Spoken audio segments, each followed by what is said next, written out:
el deseo de que nuestro buen Dios nos enseñe alguna cosa para nuestra vida cristiana y alguna cosa que nos haga crecer en Él y nos ayude a consagrarnos más.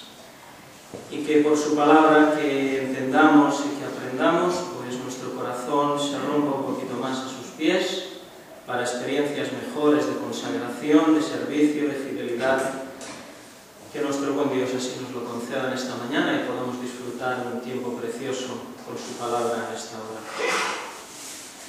Que el Señor nos tenga misericordia y nos socorra y podamos considerar todas estas cosas que vamos a compartirnos en esta mañana, que nos ayude a todos en todo, que tenemos una gran necesidad de que Dios nos ayude, una gran necesidad. Como muy bien ha dicho el hermano Ferran, que hoy nos preside en el Señor, hace unas semanas estuvimos compartiéndonos acerca de este texto en Filipenses 1. Estuvimos considerando que en esta breve lectura había dos elementos comparativos que eran muy importantes a considerar, y en la ocasión anterior estuvimos considerando el primero de estos elementos comparativos, que es cuando en el versículo 23 nos dice estar con Cristo, lo cual es mucho mejor. Recordáis que estuvimos hablándonos de todo lo bueno que era lo que ya teníamos hoy en nuestra vida cristiana, tan precioso por tantas cosas que nos estuvimos considerando, pero que, como dice la palabra, estar con Cristo, que es estar ya en el cielo con el Señor, es mucho mejor. Y estuvimos compartiéndonos por qué causas era mucho mejor estar ya con el Señor en el cielo. Y hoy, pues siguiendo adelante en la lectura del texto, llegamos al versículo 24, en el que encontramos el segundo elemento comparativo que hemos de considerar para edificación de nuestra fe. Cuando dice, empero quedar en la carne es más necesario por causa de vosotros. Vimos en la ocasión anterior, es mucho mejor, establece una comparación, una cosa que es buena y otra cosa que es mejor que esa que es buena. Y aquí encontramos ese segundo elemento comparativo cuando nos dice es más necesario por causa de vosotros. El apóstol Pablo está hablando de la experiencia de ese momento en la obra. Y él sabe que estar con Cristo es mucho mejor. Pero dice que está puesto en estrecho porque veía la necesidad de la obra y toda la tarea que todavía se tenía que hacer. Y entonces él, delante del Señor, llega a la conclusión de que quedar aquí para seguir adelante en todo lo que tenía que hacer, aunque él deseaba ser desatado y estar con Cristo, entendía que por causa de lo que aquí quedaba por hacer era más necesario seguir aquí. Y esta lectura y esta consideración ya nos da una base y una afirmación clarísima.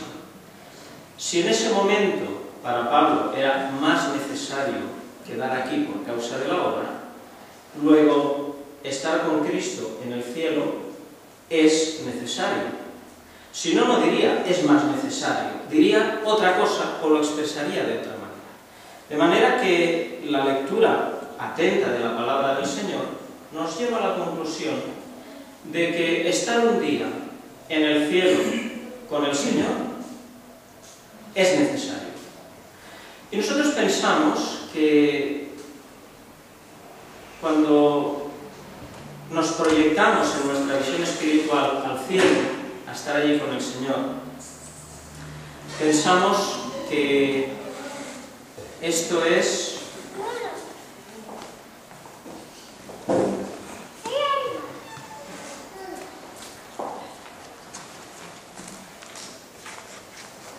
pensamos que cuando un día estaremos con el Señor en el cielo, y hacemos bien en pensar así, será un privilegio, será una maravilla, será una bendición, será un honor. Todas estas cosas las pensamos y las sabemos y las disfrutamos en el corazón ya, ahora. Pero no habitualmente pensamos que un día estar con el Señor en el cielo es algo necesario, que es lo que aquí nos dice la palabra del Señor, y lo que quisiera que consideráramos un poquito en esta manera. ¿Por qué es necesario que un día estemos en el cielo? Esta es la pregunta que nos tendríamos que hacer para buscar en la palabra del Señor las respuestas a esto. Y de entrada habríamos de decirnos que hay dos ramas por las cuales es necesario.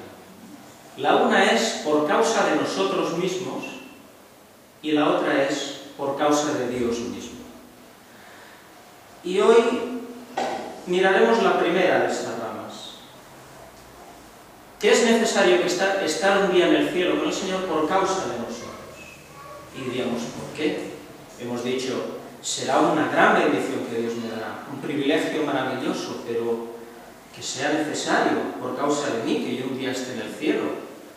Pues así es. Y ahora consideraremos un poquito acerca de todo esto. Pero para poder entrar en esta cuestión, primero hemos de analizar un poquito más, o volver a analizar otra vez, algo tan precioso como es la salvación que el Señor Jesús nos ha dado, que es finalmente de lo que queremos predicar, de la redención que el Señor nos ha dado por su sangre preciosa derramada en la cruz del Calvario, el mensaje del Evangelio que hemos creído muchos de los que estamos aquí y que es necesario que las gentes crean para tener salvación y vida eterna.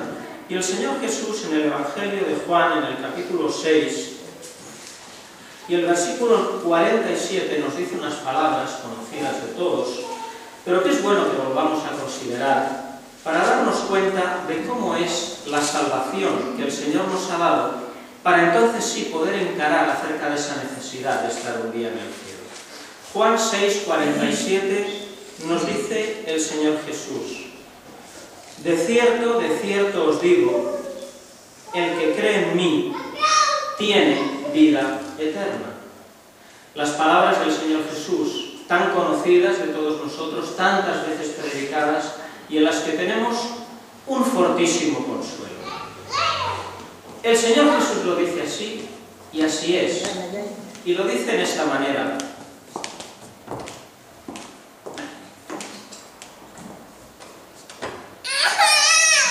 Y lo dice en esta manera, y nos dice, el que cree en mí tiene vida eterna.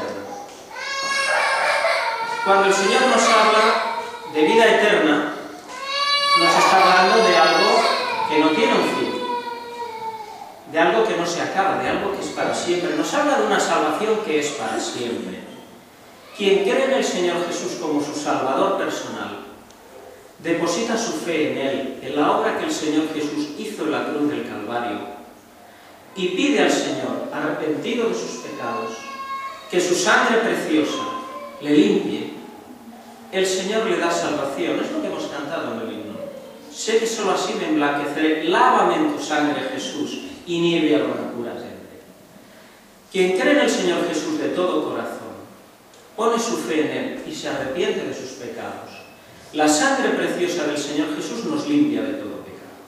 Y entonces el Señor nos da una salvación que es así: vida eterna, una vida que es para siempre, que no se acabará, que no depende de mí, de que yo un día pueda hacer algo que eso haga que mi salvación la pierda. No, el Señor me ha prometido vida eterna, y eso es para siempre. Y estas son cosas que hoy la gente no quiere creer. Lo hablas con las gentes y no quieren creer en estas cosas. Y ves a las gentes dispuestas a creer en la más extraña de las filosofías que se puedan escuchar hoy, en el más raro de los mensajes que se puedan decir, en las cosas más estrambóticas. Y los corazones están dispuestos a creer esto, pero no a creer algo tan sencillo como lo que aquí dice el Señor Jesús: el que cree en mí tiene vida eterna. Pues esa es la salvación que el Señor Jesús nos da. Vamos a irnos a la epístola a los Hebreos, al capítulo 10.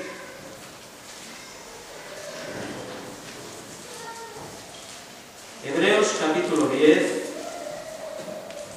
el versículo 14,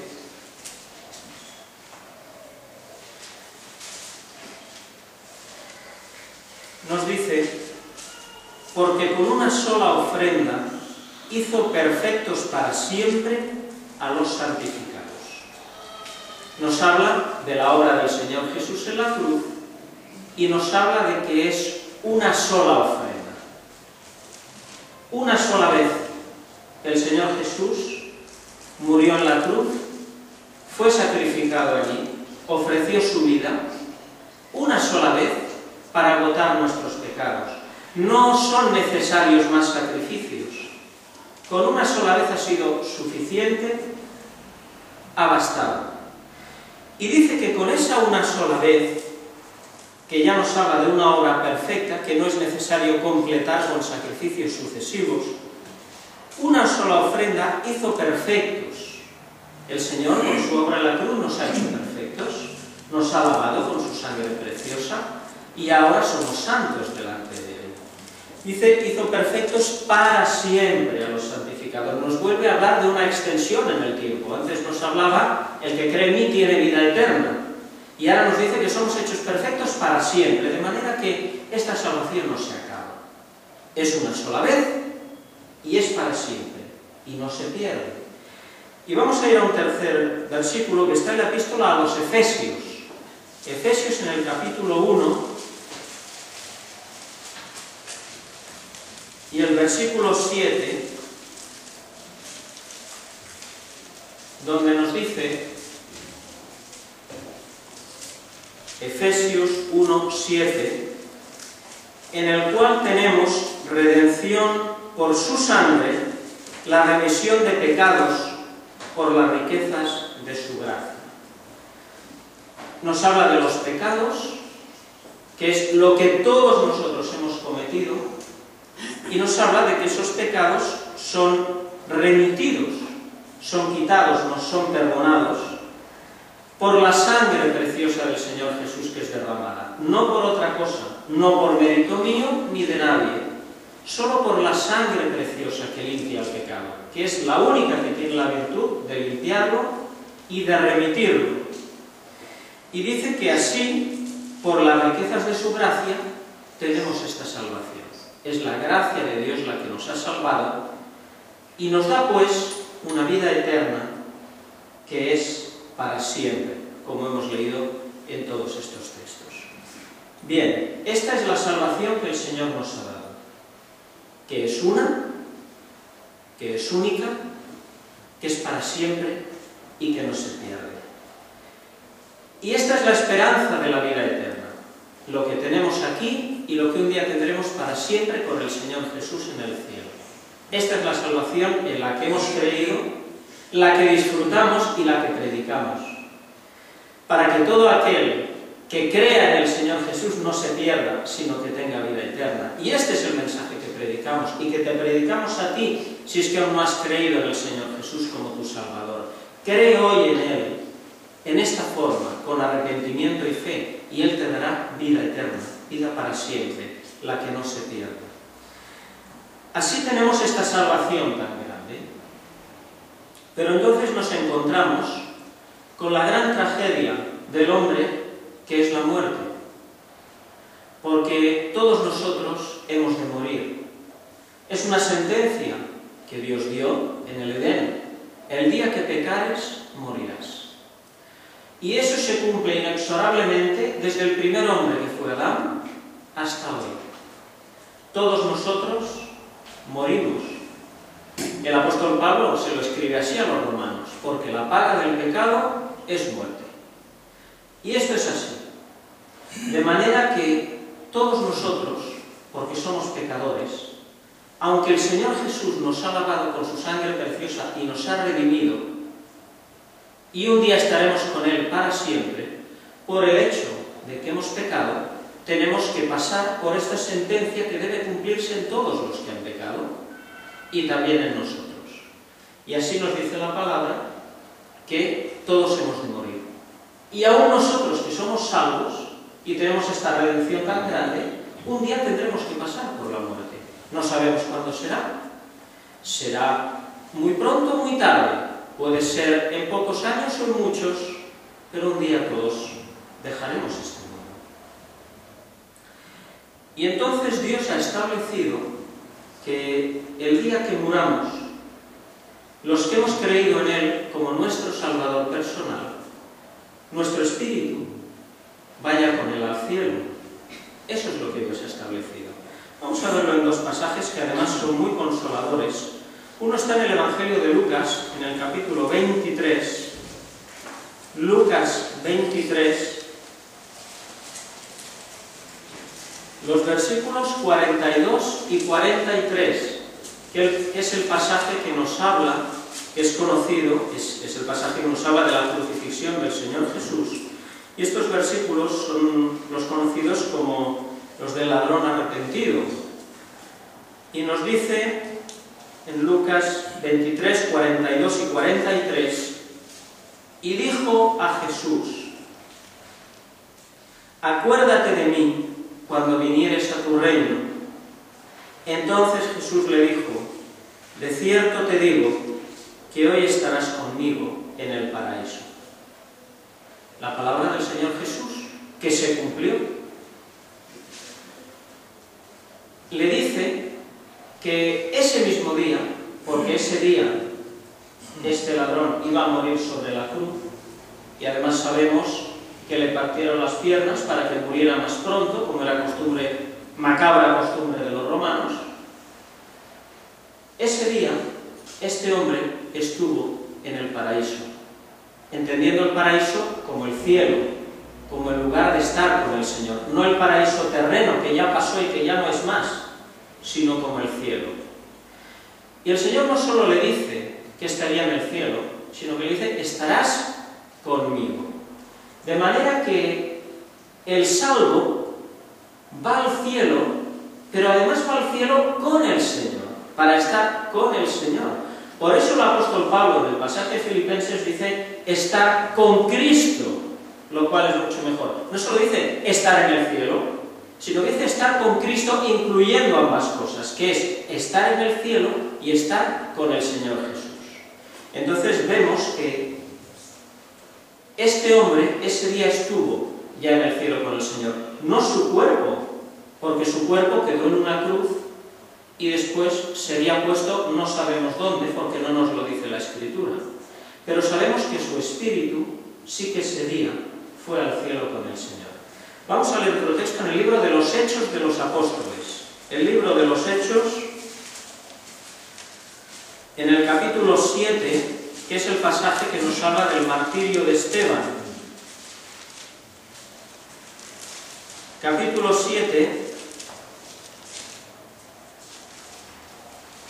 el versículo 55, fijémonos que nos sitúa en el momento en que Esteban está y lo que él ve. Hechos 7,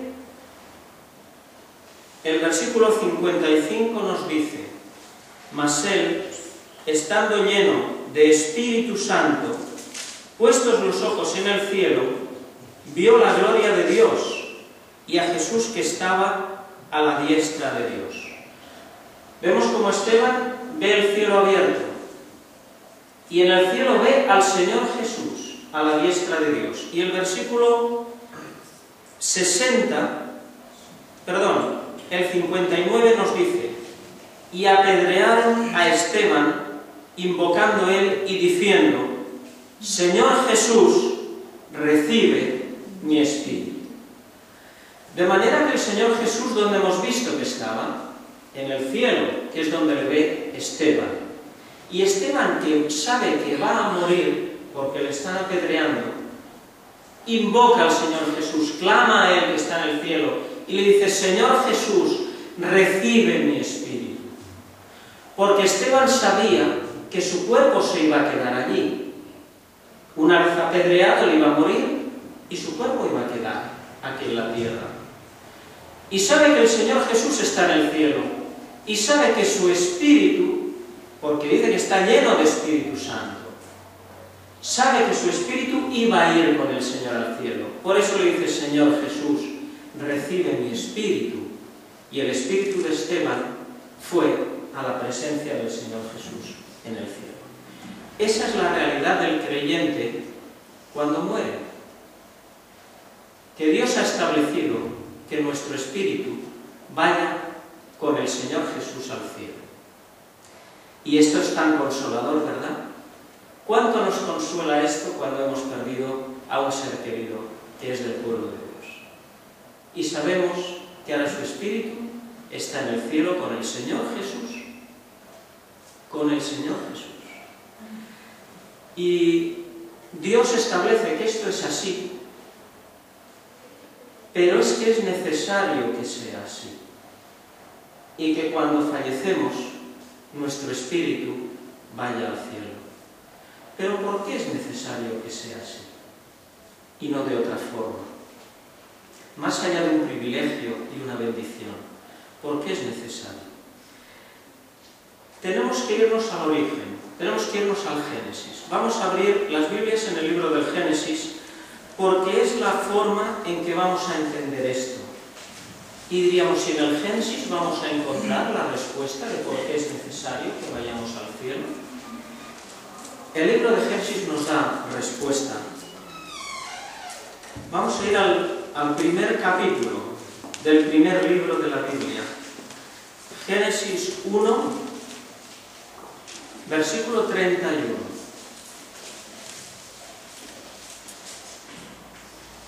Donde nos dice la palabra del Señor. Y vio Dios todo lo que había hecho, y he aquí que era bueno en gran manera. Y fue la tarde y la mañana el día sexto. Han habido 6 días, y el Señor ha hecho todas las cosas. Y lo último que Dios hace en la creación, diríamos que como la corona de la creación, es el hombre. En los versículos anteriores nos habla de la creación del hombre. Dios ha hecho todas las cosas y ha hecho al hombre. Y una vez lo ha hecho todo, y se han cumplido los 6 días, dice que Dios vio todo lo que había hecho y dice, he aquí que era bueno en gran manera. Todo era bueno en gran manera. Eso quiere decir que todo era bueno en el sentido de que participaba de la santidad de Dios y del carácter de Dios. Dios hizo al hombre santo, lo hizo perfecto, y lo hizo conforme al carácter de Dios, a su imagen, conforme a su semejanza, de manera que era bueno por eso, pero además todo era bueno en gran manera por lo que había sido hecho y por cómo Dios lo había hecho, porque Dios todo lo hizo de una manera determinada. Nada se hace a la babalá o a la aventura. Dios todo lo hace bueno y además en la manera en que hace cada cosa lo hace bueno. Por eso al final, cuando ve todo lo que ha hecho, Dios dice, todo es bueno y bueno en gran manera. Así que el hombre es bueno, Dios lo ha hecho bueno, lo ha hecho bien. Pero además la manera como lo hace es la manera buena en que Dios lo había de hacer. Eso significa que conforme a la sabiduría, a la ciencia y a la perfección de Dios, la manera como Dios hizo al hombre era la manera buena de hacerlo. No lo podía hacer de otra manera, lo había de hacer así. Y la manera como Dios lo hizo lo encontramos en el capítulo 2 y en el versículo 7. Dice, formó pues Jehová Dios al hombre del polvo de la tierra y alentó en su nariz soplo de vida, y fue el hombre en alma viviente. Aquí está la forma como Dios lo hace. Toma polvo de la tierra y forma la forma del hombre. Y ahí está el hombre hecho, pero sin vida, porque está tomado el polvo de la tierra y es una figura. Y entonces Dios, para darle vida al hombre, nos dice que alentó en su nariz soplo de vida. Ahí Dios le dio al hombre el espíritu por el cual viviría. Dios alienta en la nariz del hombre el espíritu, que sería la vida del hombre. Cuando Dios hace al hombre de esta manera, está estableciendo unos principios fundamentales importantísimos. Porque fijémonos que nos habla de una nariz, ¿verdad? Y la nariz es un elemento físico que forma parte del cuerpo del hombre. Y nos habla del soplo de vida, que es cuando Dios le da el espíritu, que es un elemento espiritual. De manera que cuando Dios hace así al hombre, establece un vínculo entre la parte física del hombre y su parte espiritual. Un vínculo que no se debe desatar, Porque Dios podía haberle dado el Espíritu al hombre en otra forma, ¿verdad? O Dios no tiene el poder para hacerlo en otra manera, pero Dios lo hace alentando en su nariz. De manera que establece un vínculo entre los elementos físicos del hombre y los elementos espirituales. Y todo junto, inseparablemente junto, forma lo que es el hombre. El hombre es espíritu, alma y cuerpo. Tiene la parte física y tiene la parte espiritual. Cuando Dios establece este vínculo, lo hace de manera que ya la parte física y la espiritual están unidas de tal manera que ya no podrán estar la una sin la otra. Es como cuando se casa una pareja que se quiere mucho y ya no pueden estar uno sin otro, de lo que se quieren, ¿verdad? Pues así es en el hombre. De manera que ese cuerpo que ha recibido el espíritu que le da la vida, ya no puede estar sin ese espíritu. Porque el cuerpo sin espíritu está muerto, como dice el apóstol Santiago en su carta, capítulo 2, versículo 26. El cuerpo sin espíritu está muerto. Ahora el cuerpo del hombre ya no puede estar sin espíritu, porque si está sin él, se muere. Pero de la misma manera, el espíritu ya no puede estar sin el cuerpo. Porque ese cuerpo es el lugar de localización que Dios ha dado a ese espíritu. Y el espíritu del hombre debe estar en el cuerpo que Dios le ha dado. Por eso, aunque el espíritu es un elemento espiritual, valga la redundancia, nuestro espíritu no sale y entra y va y viene, ¿verdad? Nuestro espíritu está con nosotros todos los días de nuestra vida hasta que morimos. Y no nos deja ni un instante, está en nosotros, porque Dios localizó nuestro espíritu en nuestro cuerpo, y ahora nuestro espíritu no puede estar sin él, porque ese es su lugar. Fijémonos lo que nos dice la Escritura en el libro de Eclesiastés. Eclesiastés, en el capítulo 12, nos habla de esto con toda claridad. Eclesiastés, después del libro de los Proverbios, el de Eclesiastés, capítulo 12 y versículo 7,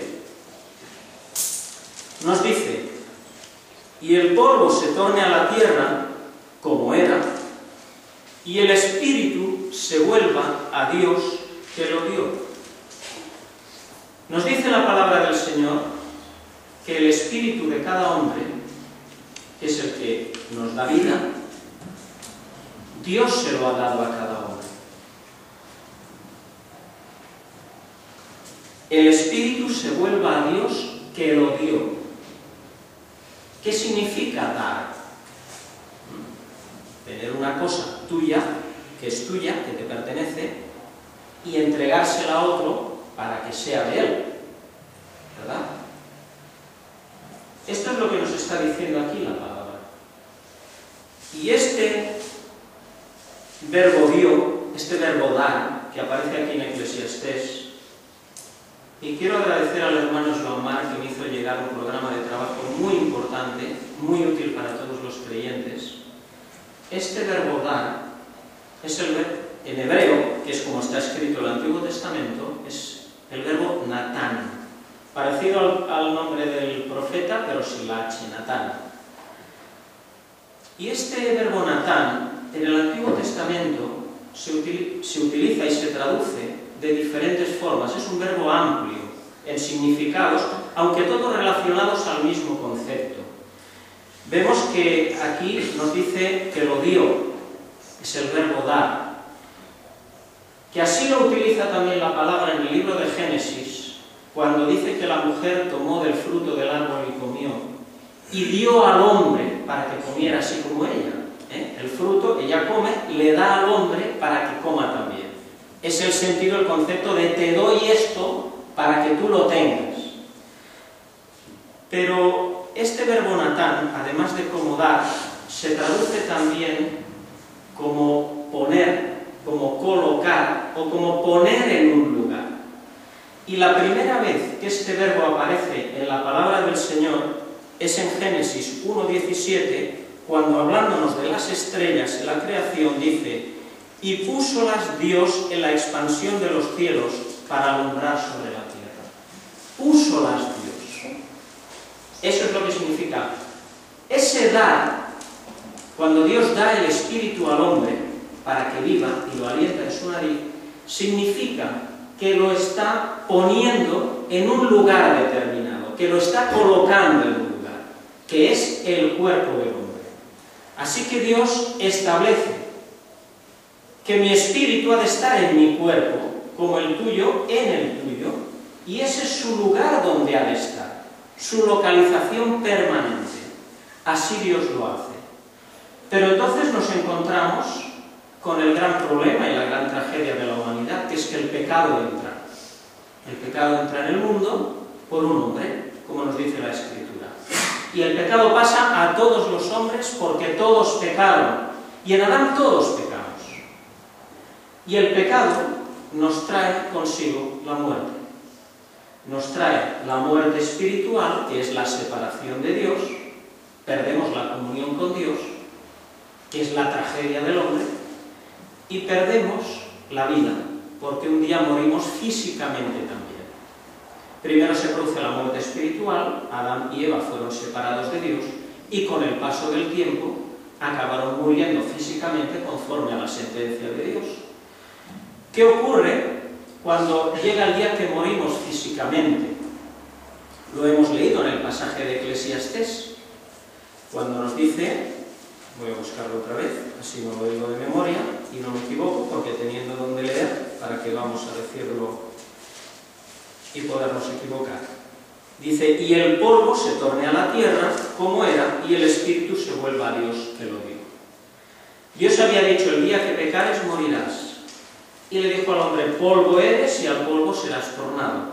De manera que cuando morimos físicamente, y esto lo sabemos, nuestro cuerpo y nuestro espíritu se separan.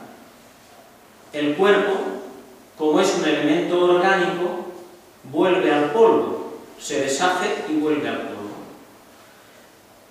Pero el espíritu no es un elemento orgánico, no es un elemento que se pueda deshacer, que se pueda extinguir en alguna manera, porque el espíritu es materia espiritual, por decirlo de alguna manera, que no se deshace ni se extingue. Entonces, ¿qué ocurre? Que el cuerpo sin espíritu está muerto. Habíamos dicho antes que hay un vínculo que afecta a ambas partes.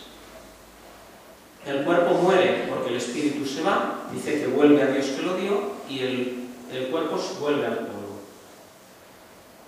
Pero ¿y qué ocurre con el espíritu entonces? Porque hemos visto que Dios lo puso en el cuerpo del hombre y que ese era su lugar de localización. El cuerpo se deshace y se extingue, pero el espíritu tiene el gran problema de que se queda sin el cuerpo en el que estaba ubicado. ¿Y ahora qué? Porque ese es el lugar que Dios le dio. El cuerpo ya no es más, ya se ha deshecho. Pero nuestro espíritu, aunque está redimido por el Señor y será salvo, hay una promesa, que es la resurrección, ¿verdad? Vamos a leerlo en Primera de Tesalonicenses, capítulo 4, versículo 14.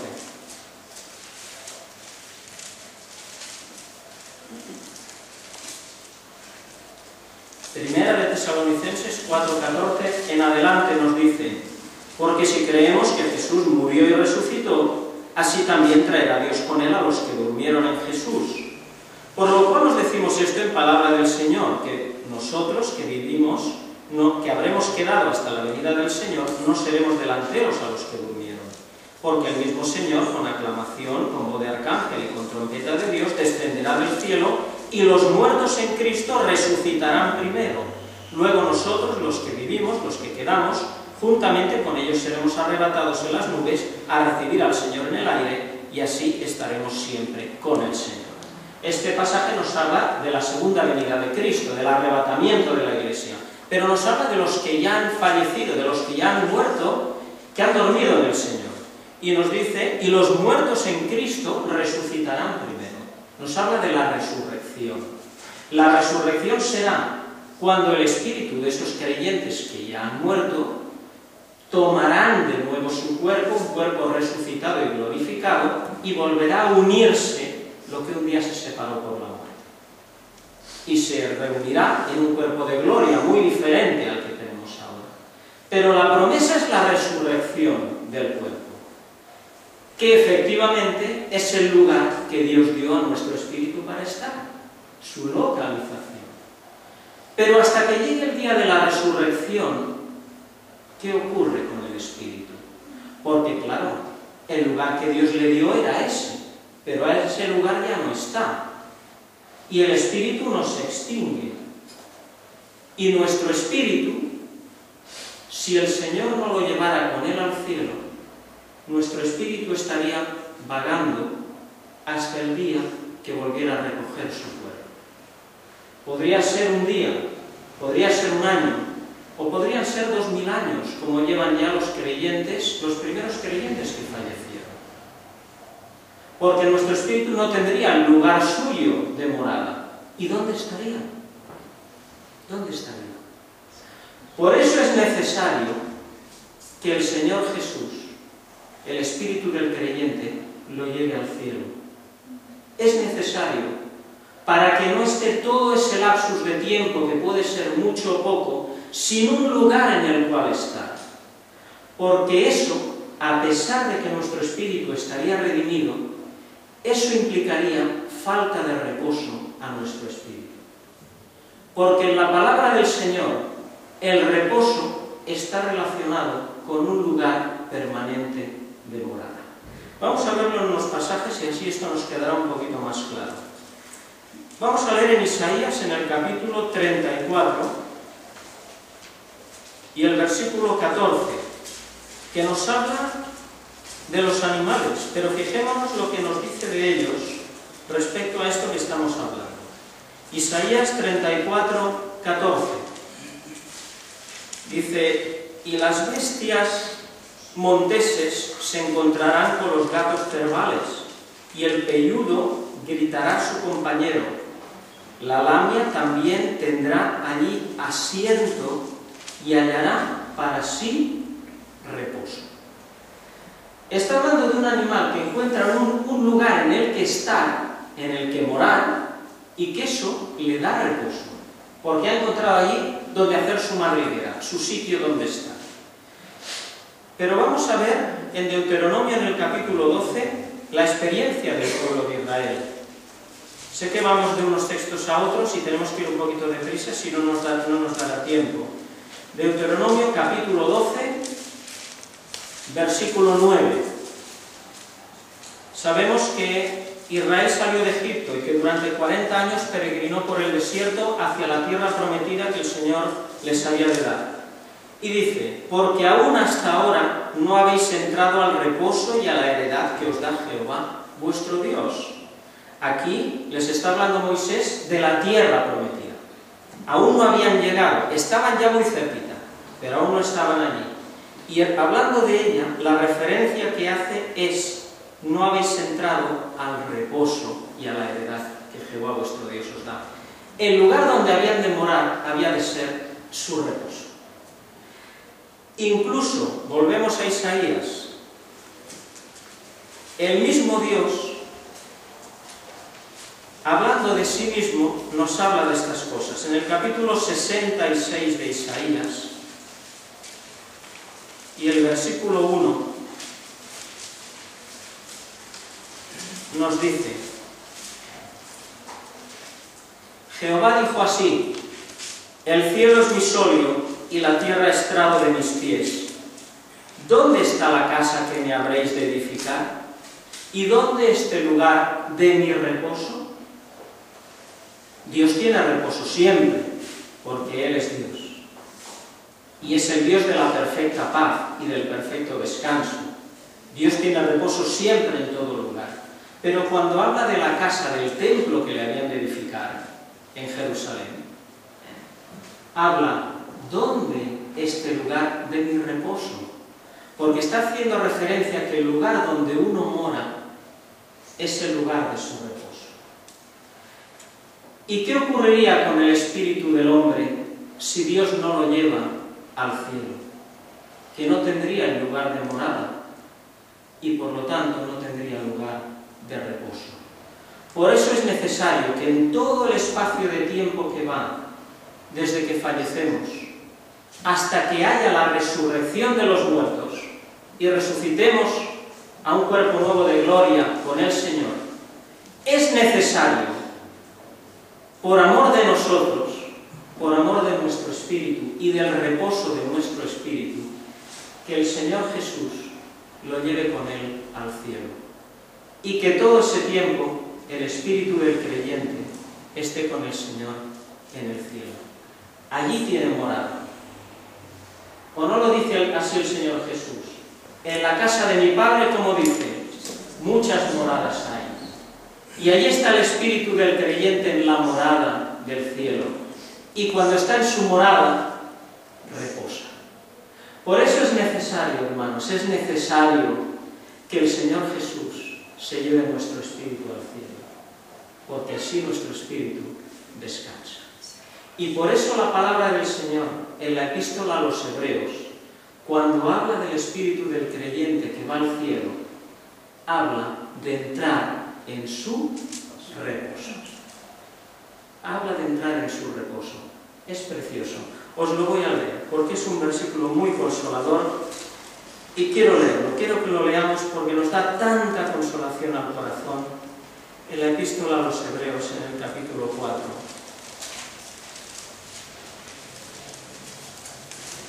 El versículo 3 nos dice, Hebreos 4:3, pero entramos en el reposo los que hemos creído.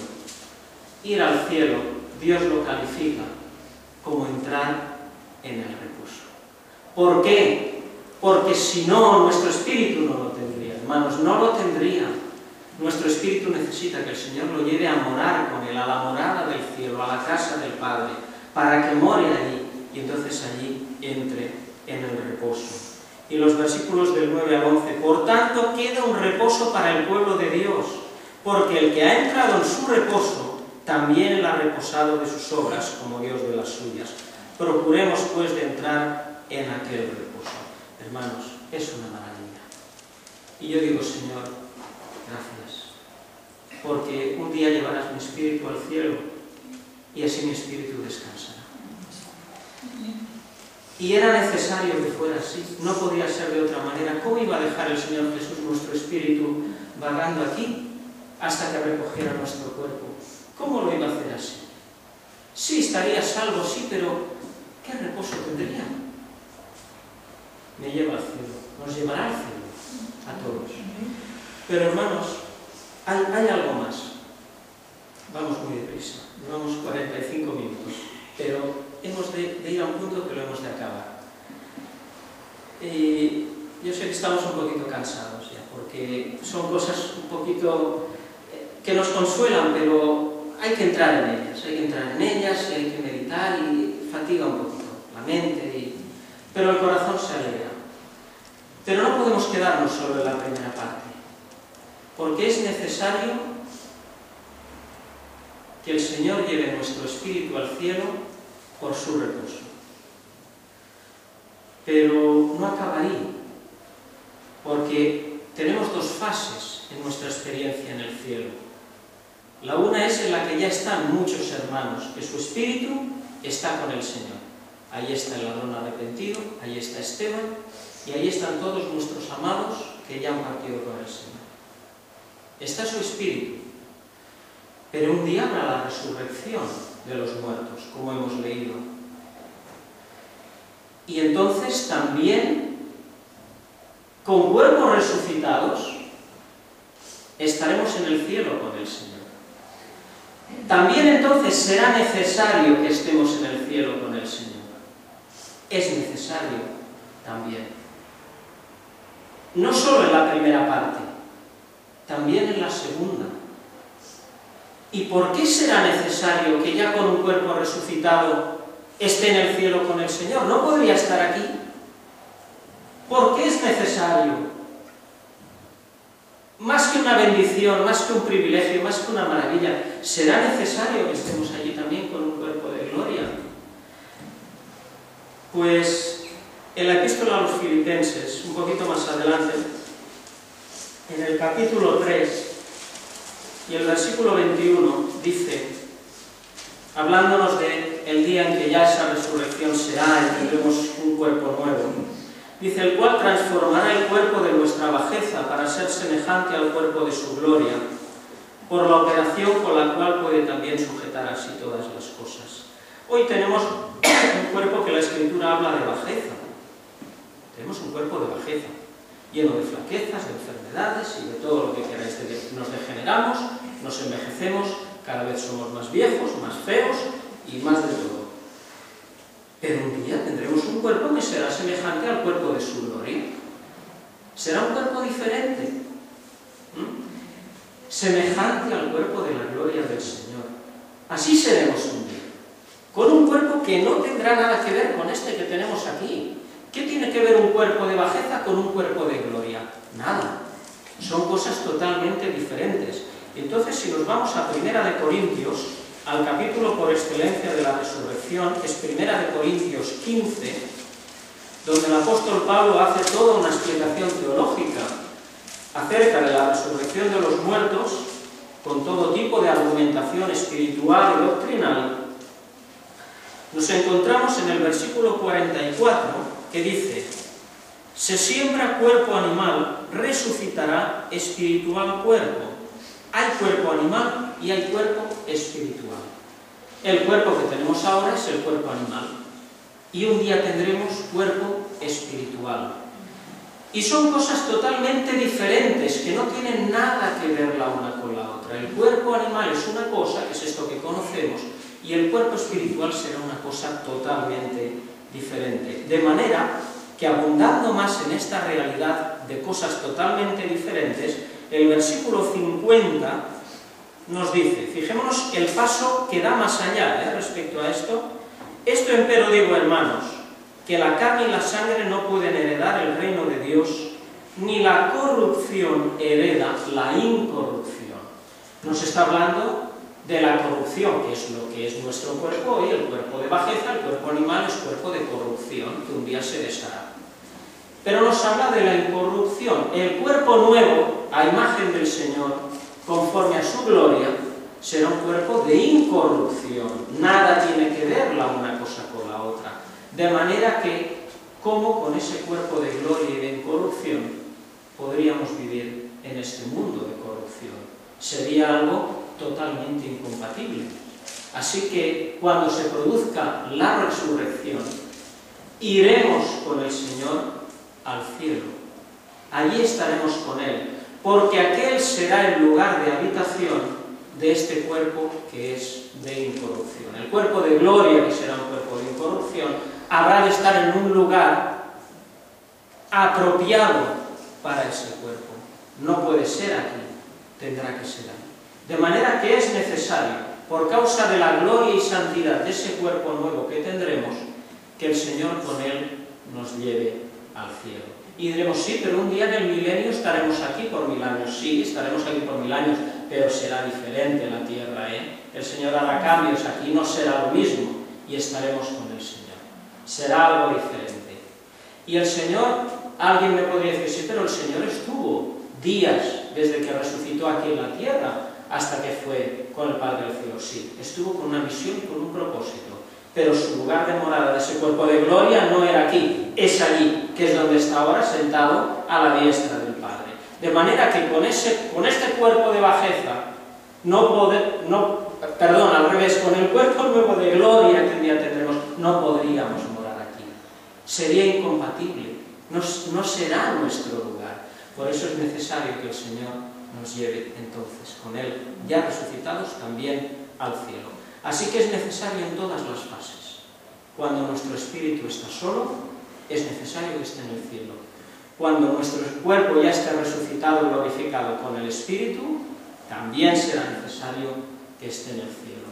Y yo, hermanos, cuando consideraba todas estas cosas, llegaba a una conclusión: lo maravillosa que es la salvación que el Señor Jesús nos ha dado. Quedaba admirado y adoraba al Señor. Y digo: Señor, cuán grande es la salvación que nos has dado. Tomo las palabras del apóstol Pablo cuando escribe a los Hebreos: una salvación tan grande. Cuán maravillosa es la salvación que el Señor Jesús nos ha dado, que ha cuidado cada uno de los detalles, para que ninguno falte, para que en todo sea perfecto y bueno para nosotros. Ningún detalle se ha quedado. No ha quedado ninguna puntada por dar.